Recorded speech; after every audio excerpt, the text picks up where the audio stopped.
Bonjour à tous, allez, on plonge tout de suite dans notre décryptage du jour. On va explorer ensemble comment le design graphique a, littéralement, fait sa révolution ces dernières années.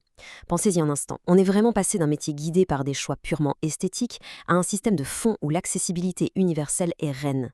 En gros, faire du beau, ça ne suffit plus du tout. L'enjeu aujourd'hui, c'est de rendre l'information accessible à absolument tout le monde, peu importe les capacités physiques ou cognitives de l'audience. Et vous allez voir, c'est un changement de paradigme complètement passionnant. Au menu d'aujourd'hui, on va retracer le parcours type d'un projet. 1. L'évolution de la profession. 2. Analyser pour inclure. 3. L'application des règles FALC.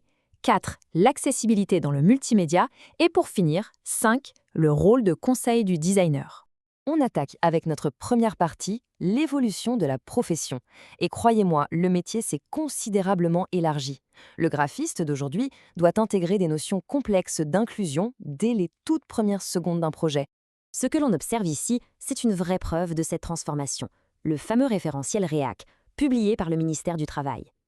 Et attention, ce n'est pas juste un petit guide de bonnes pratiques qu'on feuillette comme ça. Ce document rend ces pratiques inclusives strictement obligatoires pour décrocher le titre certifié de graphiste de niveau 5. L'accessibilité est donc officiellement gravée dans le marbre par l'État. C'est du sérieux. Écoutez bien cette citation du référentiel, elle est clé. Lors de l'analyse de la demande du client, il prend en compte d'éventuelles situations de handicap du public cible et adapte si nécessaire ses choix de conception. Ce que ça veut dire concrètement, eh bien l'inclusion n'est plus une simple option bonus qu'on rajoute à la fin si le budget le permet. C'est la base de tout. C'est exigé dès le démarrage absolu de la réflexion. Ce qui nous amène à notre deuxième point, analyser pour inclure. Voyons comment on intègre ça aux fondations même du processus créatif. Bon, il faut vraiment maîtriser deux concepts fondateurs ici. D'abord, la conception universelle.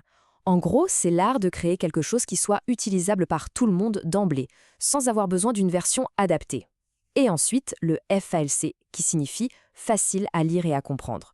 C'est un ensemble de normes européennes super strictes pour rendre l'information limpide, notamment pour les personnes avec des handicaps cognitifs ou des difficultés de compréhension. C'est notre nouvelle grammaire visuelle. En pratique, voilà comment on s'organise, étape par étape. Tout part toujours de l'analyse ultra fine des besoins du public, ensuite on sélectionne les bons médias, on intègre tout de suite et non pas à la fin les sous-titres ou les effets nécessaires, et enfin on termine par une optimisation technique implacable. Pourquoi? Parce qu'un fichier numérique trop lourd qui ne s'ouvre pas, c'est l'inverse de l'accessibilité. On passe à la troisième partie, l'application des règles FALC. Ouvrons un peu la boîte à outils du designer. Là, on assiste à un véritable choc des cultures. Avant, le design mettait presque tout sur l'esthétique et les typographies super complexes. Aujourd'hui, avec le design accessible, les priorités changent du tout au tout. On veut des contrastes forts, une lisibilité parfaite et des tailles de caractère minimales. On abandonne les polices purement décoratives car elles surchargent le cerveau. En fait, on passe d'une démarche presque purement artistique à une vraie mission d'utilité publique. La clarté gagne par chaos face à la simple ornementation. Si on prend le print, le papier quoi, l'œil doit être guidé sans faire le moindre effort. La hiérarchie visuelle doit être limpide. Et côté typographie, ça devient très technique. On va privilégier des polices sans empattement, bien nettes. Et un truc fascinant, on bannit totalement le texte justifié. Pourquoi? Parce qu'un alignement irrégulier sur la droite, ce qu'on appelle en drapeau, aide énormément les personnes dyslexiques à suivre les lignes sans se perdre.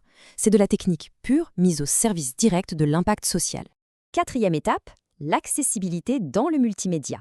On quitte le monde de l'imprimé pour plonger dans celui des écrans et de la vidéo. Et là, une question vitale se pose. Comment traduire toute cette accessibilité quand l'image se met à bouger? Maîtriser ça, c'est devenu incontournable dans un monde numérique centré sur la vidéo et le mouvement. Créer du motion design accessible, c'est un vrai travail d'équilibriste. Il faut dompter le rythme de l'animation pour ne pas épuiser le spectateur. Il faut absolument proscrire les effets stroboscopiques ou les clignotements trop rapides, qui peuvent carrément déclencher des crises d'épilepsie. Ensuite, l'intégration des sous-titres doit être pensée harmonieusement, tout en gérant les contrastes sonores et visuels. Et comme on l'a dit, si votre vidéo met 10 minutes à charger sur le web, elle n'est pas accessible. L'optimisation technique est donc primordiale. Cinquième et dernière partie de notre exploration, le rôle de conseil. C'est l'aboutissement de tout ce travail. Aujourd'hui, un graphiste n'est plus un simple exécutant caché derrière son écran, il devient un vrai porte-parole, un avocat de l'inclusion. Son rôle, c'est d'écouter les envies de son client tout en garantissant que le produit final parlera à tout le monde. Imaginez un client qui exige des couleurs fluo illisibles ensemble.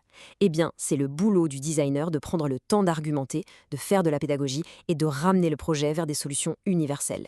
Pour finir, gardons cette réflexion en tête. Comment la communication universelle transforme-t-elle finalement notre environnement partagé?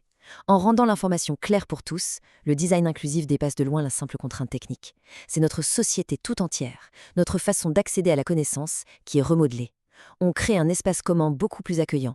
Et franchement, n'est-ce pas ça, le véritable pouvoir de la communication d'aujourd'hui?